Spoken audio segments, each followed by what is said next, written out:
हुमायूं एक प्रख्यात मुगल सम्राट बाबर का सबसे बड़ा पुत्र था।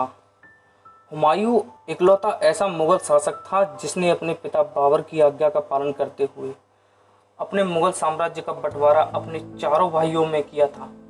हुमायूं के जीवन काल में कई उतार चढ़ाव आए थे, क्योंकि हुमायूं को सबसे ज्यादा परेशानियों का सामना उसके अपने भाइयों से करना पड़ा था, जो कि सौतेले थे।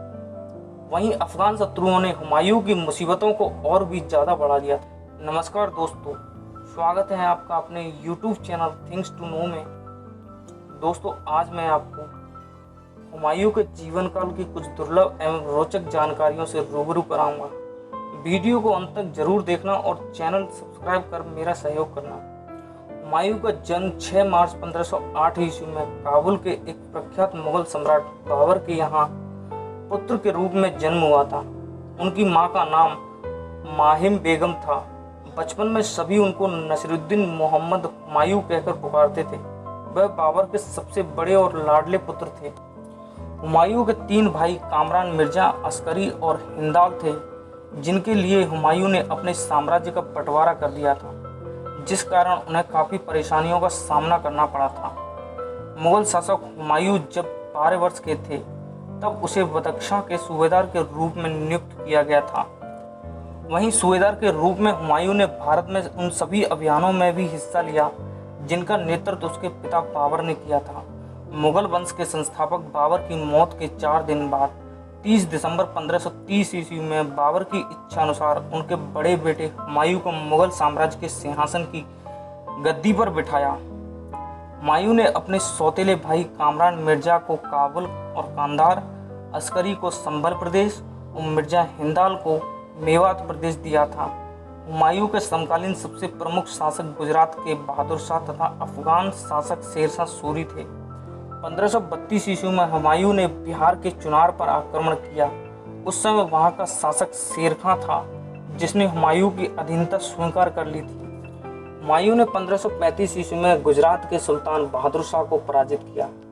मेवाड़ की महारानी कर्णावती ने राजपूतों और मुस्लिमों के संघर्ष के बीच हुमायूं के सामने प्रस्ताव रखा कि हम परस्पर संधि करके अपने समान शत्रु बहादुर शाह का मिलकर सामना करें। मुगल सम्राट हुमायूं ने रानी का प्रस्ताव स्वीकार किया, क्योंकि राजमाता कर्णावती जानती थी कि महाराणा विक्रमादित्य ना तो कुशल योद्धा है और ना ही एक अच्छा शासक।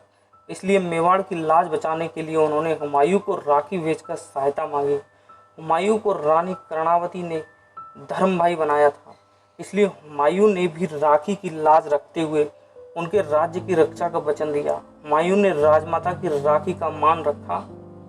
राखी मिलते ही उसने उपहार भी भेजे। जब चित्तौड़ पर आक्रमण हुआ तो उस समय हुमायूं अपने परिवार के साथ ग्वालियर के किले पर ठहरे हुए थे। हुमायूं ने आगरा व दिल्ली हरकारा भेजकर फौजों को इकट्ठा करने का आदेश दिया, लेकिन जब तक बहुत देर हो चुकी थी। राजमाता कर्णावती महल की सभी स्त्रियों के साथ जौहर कर चुकी थी। हुमायूं भारतीय संस्कृति में भाई बहन के रिश्ते का महत्व तब से जानता था जब वह अमरकोट के राजपूत शासक बीरसाल के यहाँ शरणागत था। 1538 ईस्वी में हुमायूं ने चुनार पर दूसरी बार आक्रमण कर शेर खां की सेना को पराजित करके चुनार पर अधिकार स्थापित किया। हुमायूं ने अपने निर्वासन काल के समय मारवाड़ के राजा मालदेव से मदद मांगी, परंतु मदद नहीं मिल पाई, क्योंकि उस समय परिस्थितियां बदल गई थीं और शेर खां का दबाव स्पष्ट रूप से दिखाई दे रहा था। तब हुमायूं भारत से फारस की ओर रवाना हो गया। वहां जाकर 1541 ईस्वी में हमीदा बानो बेगम से विवाह किया था। हमीदा बानो हिंदाल के आध्यात्मिक गुरु अली बाबा उर्फ मीर अली की पुत्री थी, जिसने अकबर जैसे महान सम्राट को जन्म दिया। जनवरी 1556 ईस्वी में दिल्ली में स्थित दीनपनाह भवन के पुस्तकालय की सीढ़ियों से गिरकर हुमायूं की मृत्यु हो गई।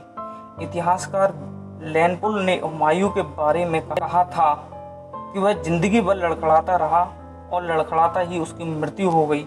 अबुल फजल ने हुमायूं को इंसान कामिल कहा। भारत का पहला मुस्लिम बादशाह जो ज्योतिष में विश्वास करता था। हुमायूं ने दिल्ली में तवल-ए-अदल न्याय का डोल स्थापित करवाया था।